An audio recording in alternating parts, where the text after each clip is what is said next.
Hi und herzlich willkommen zurück auf meinem Kanal Tracking Packing Gear. Hier gibt es heute eine neue Review zum ADAC 2 Extended von der Marke 2117 of Sweden. Der Name ist an den höchsten Berg Schwedens angelehnt und ja, das ist eine skandinavische Marke und nach meinem Motto bauen skandinavische Marken einfach sehr gute Zelte, weil die genau wissen, was für Naturgewalten so an Zelten rütteln können. Und deshalb ist das wahrscheinlich sogar das neue Zelt, was ich mit auf meine nächsten Roadtrips eventuell nach Skandinavien oder sonst wohin mitnehmen werde. Und ja, warum? Das seht ihr auf jeden Fall in dem Review-Video, also viel Spaß dabei.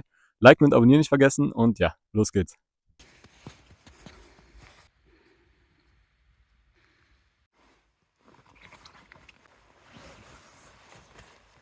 Das ADAC 2 ist ein Zwei-Personen-Tunnelzelt und wiegt ungefähr 2,5 Kilo und hat ungefähr ein Maß von 45 cm mal 15 cm, abhängig davon, wie gut ihr es gepackt bekommt. Im Lieferumfang ist auch ein kleines Reparaturkit dabei. Ganz wichtig, was immer sehr cool ist, dass da Seam Sealant dabei ist. Den braucht ihr bei dem Zelt eigentlich nicht, weil es komplett Seam Sealed ist. Aber falls mal irgendwie der sich lösen sollte, könnt ihr es nach mehreren Jahren auch nochmal neu Seam Sealen. Außerdem, was auch ganz cool und wichtig ist, ist so eine Hülse. Die könnt ihr über die Stange rüber machen, über die Zeltstange, falls sie mal brechen sollte oder falls der Wind zu stark ist und die einfach mal nachgibt, dann habt ihr direkt ein Reparaturset dabei. Außerdem ist natürlich noch von jedem Material, also vom Innenzelt, Außenzelt, von der Bodenplane und von der Gage von dem Netz nochmal ein kleines Stück Stoff dabei. Das könnt ihr dann auch zum Reparieren nehmen und auch mit dem Seam Sealant beispielsweise befestigen. Die verwendeten Schnallen sind von Duraflex und die Zipper sind von YKK. Also auch da wurde nicht gespart und Qualitätswaren und Marken wurden da eingekauft.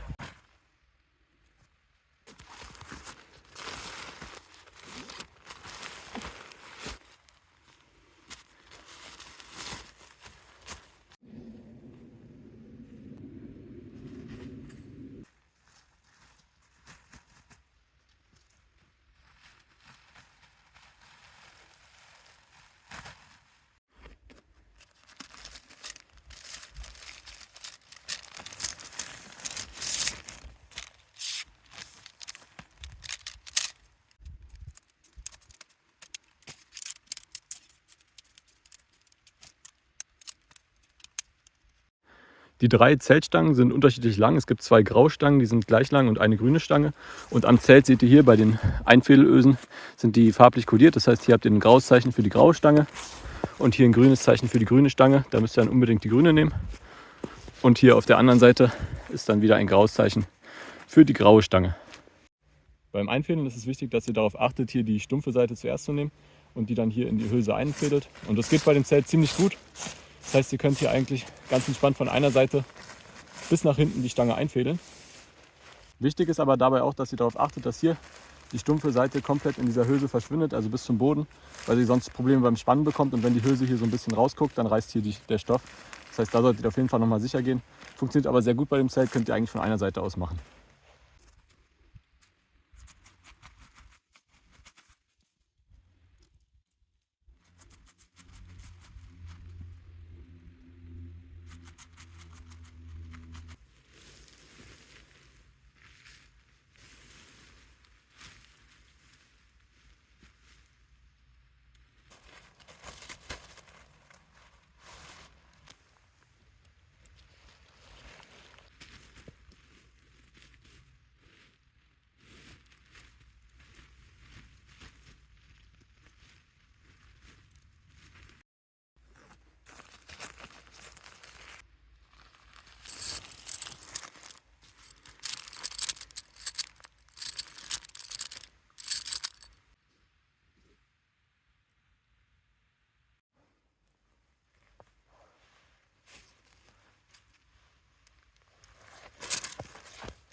Das Zelt hat an jedem Abspannpunkt Duraflex-Schnallen.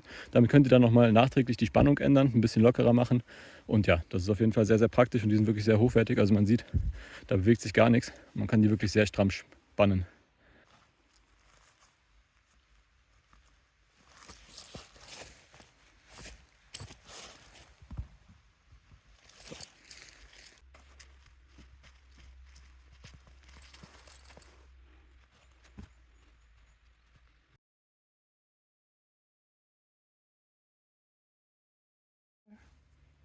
Die Spannung des Inselts könnt ihr hier mit diesen Schnallen anpassen. Das heißt, wenn es ein bisschen uneben ist, der Boden, könnt ihr hier nochmal ein bisschen weniger Spannung nehmen oder mehr Spannung, um das Innenzelt ideal zu spannen.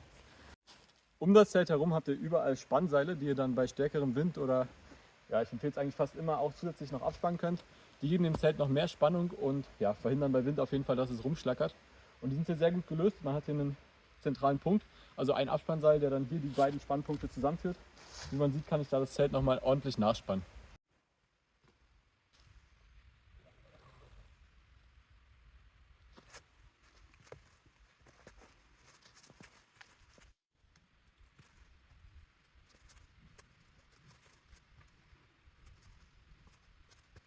Das Zelt hat außerdem auf jeder Seite Belüftungsklappen und auch dort sind nochmal extra Abspannseile befestigt.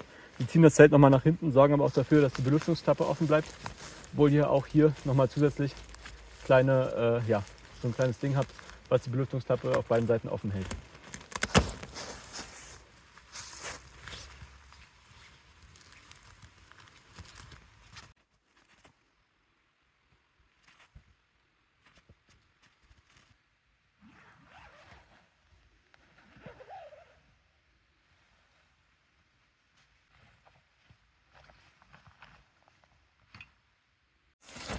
Die Tür vom Außenzelt könnt ihr ganz einfach zurückrollen und dann könnt ihr das Zelt offen lassen, bei so gutem sonnigen Wetter wie jetzt.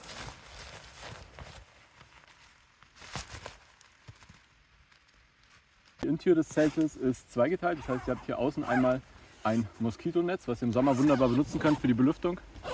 Und wenn ihr das Moskitonetz zurückmacht, habt ihr hier drin die Möglichkeit, auch das gelbe Innennetz, beziehungsweise was besonders wind- und wärmeisolierend ist, könnt ihr dann wegmachen, sodass ihr im Sommer nur das Moskitonetz benutzt. Und im Winter würde ich euch empfehlen, beide Türvarianten zu benutzen. Das ganze Zeltkonstrukt ist wieder ein Outer-First-Prinzip. Das heißt, das Innenzelt ist im Außenzelt mit eingehangen, was extrem praktisch ist. Das heißt, ihr baut das Innenzelt und Außenzelt zusammen auf. Und das ist vor allem bei Regenwetter extrem gut, weil das Innenzelt dann komplett trocken bleibt. Und wie man gesehen hat, der Aufbau ist extrem einfach und dadurch extrem leicht und auch für jeden geeignet und auch bei jeder Wetterlage. Deshalb immer ein sehr, sehr schönes Prinzip. Darauf achte ich besonders bei Zelten. Das gesamte Zelt ist von innen seam-sealed, also alle Nähte sind verdichtet, was ich extrem begrüße, weil es doch relativ viel Arbeit ist, das selber zu machen. Und das von der Manufaktur her einfach sehr, sehr gut verarbeitet ist und auf jeden Fall 100% wasserdicht ist. Da bin ich auf jeden Fall sehr, sehr froh.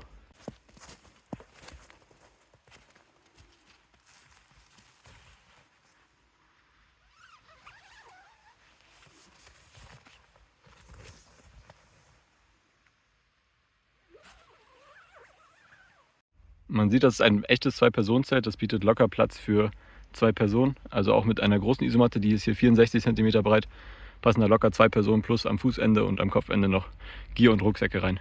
Da ja vor allem die Größe des Innenzelts für viele eine Rolle spielt und ich habe es schon oft erlebt, dass 2-Personen-Zelte eigentlich keine wirklichen 2-Personen-Zelte sind, habe ich mir mal die Mühe gemacht, das Zelt einmal nachzumessen. Das ist ja beim Tunnelzelt immer so die Sache, das ist ja nicht komplett quadratisch, das läuft meistens hinten spitz zu und ich kann auf jeden Fall sagen, es ist wirklich 1,40 Meter an der breitesten Stelle, hinten ist es 1,20 Meter und in der Länge 2,25 Meter, also auf jeden Fall ein sehr großes Zelt und für 2 Personen geeignet. Das Addeck hat, wie schon gezeigt, 2 Türen, einmal eine Netztür für den Sommer gegen Fliegen und Insekten. Und wenn es dann kälter ist, beziehungsweise ihr schlaft, könnt ihr einfach noch eine dichte, blickdichte, lichtdichte und winddichte Tür reinmachen. Das hilft nochmal, die Wärme hier drin zu behalten und ist auf jeden Fall auch sehr, sehr praktisch und ein cooles Konstrukt. Außerdem habt ihr hier rings ums Zelt auch einige Taschen, also auf jeden Fall 2 pro Person, pro Seite. Da könnt ihr Handys, hier Aufnahmeequipment und so weiter reinmachen. Dann habt ihr noch diese Tasche hier. Die Tasche ist dafür gedacht, dass ihr die zusätzliche Türverkleidung, wie auch immer, dort reinstopfen könnt, dass sie hier nicht im Weg ist. Aber die könnt ihr auch einfach nutzen, um dann auch zusätzlich euren Kram reinzustopfen. Und dann habt ihr hier auch nochmal pro Person 2 Taschen. Da wurde auf jeden Fall gut mitgedacht. Außerdem habt ihr hier oben einen Haken für eine Taschenlampe oder ähnliches. Und auch auf der anderen Seite habt ihr einen Haken. Und was ich da immer sehr, sehr gerne mache, ist hier eine Ridgeline zu spannen.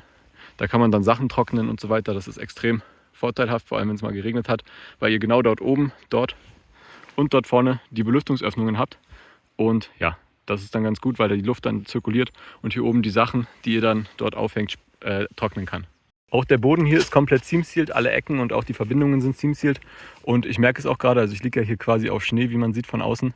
und da merke ich gar nichts von, dass hier irgendwie Feuchtigkeit durchkommt oder ähnliches. Es ist zwar sehr, sehr kalt unten, aber ja, die Feuchtigkeit bleibt gut versiegelt und der Boden hält auf jeden Fall dicht. Vom Platz her kann man sehen, ich bin 1,84 und die Isomatte ist sogar 1,94 cm lang. Und ich habe hier auf jeden Fall noch sehr, sehr viel Platz an den Füßen. Das heißt, auch für Leute mit 2,10 Meter oder so ist das kein Problem, hier in diesem Zelt zu schlafen. Und auch nach oben hin und an der Seite hat man hier wirklich mehr als genug Platz zu zweit oder auch alleine. Auch das Vorzelt hier ist wirklich riesengroß. Da könnt ihr ganz komfortabel Rucksäcke lassen, die Schuhe lassen oder euch auch einfach mal einen Tee kochen. Also auch zum Kochen ist das hier gar kein Problem. Da könnt ihr einfach, da drüben habt ihr genug Belüftung und auch hier sieht man genug Belüftung durch unten, durch den Abstand zum Boden, abhängig da, wo ihr es aufbaut. Oder ihr macht hier einfach einen Schlitz offen, einen Schlitz auf. Es ist sowieso regengesichert nochmal zusätzlich. Das ist ein super Vorzelt. Vor allem in Norwegen hat das Vorzelt bei meinem anderen Zelt mir immer sehr, sehr viel gebracht, weil man da Sachen trocknen konnte und auch im Regen geschützt war und im Wind geschützt war. Und ja, bei dem anderen Zelt, bei dem Dampf, würde sofort das Zelt kondensieren, aber bei so einem riesen Vorzelt müsst ihr euch da gar keine Sorgen machen. Auch die Zipper am Zelt sind von YKK und funktionieren ganz gut, abhängig davon, wo ihr das Zelt aufbaut natürlich. Hier ist es ein bisschen schlechter gespannt, aber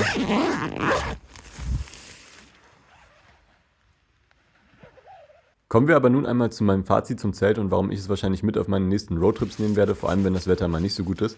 Also grundsätzlich muss man sagen, das ist ein extrem robustes und widerstandsfähiges Zelt. Das ist natürlich dem Tunneldesign geschuldet. Das ist ein sehr, sehr gutes Zelt für Wind und Regen, aber auch den verwendeten Materialien. Also wir haben YKK Zipper und Duraflex Schnallen und wir haben auch kein Außenzelt aus Nylon, sondern ein Polyester Außenzelt, ein Ripstop Polyester Außenzelt mit einer 3000 mm Wassersäule und der Boden hat 5000 mm Wassersäule und alle Nähte sind bereits seam-sealed. Das Zelt kommt bereits komplett fertig mit allen Heringen und Seilen angebunden und auch das Innenzelt ist bereits eingehangen. Das heißt, das Zelt ist komplett fertig und man muss damit nichts mehr machen und es ist ein sehr, sehr robustes Zelt.